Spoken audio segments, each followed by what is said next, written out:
Performing tea budding.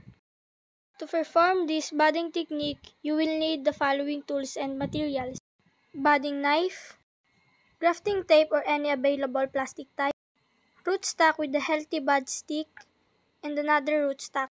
Identify the active growth part of the plant. This is usually found around the middle part of the stem, where the green and brown bark meets. Select a healthy bud stick from one of the roots. Cut the bud and remove it from the rootstock. In the other rootstock, make a T-shaped slit around the active growth part. Scrape the bark open and place the bud stick into the slit. Secure the bud stick in place using the bark flaps. Tie the union.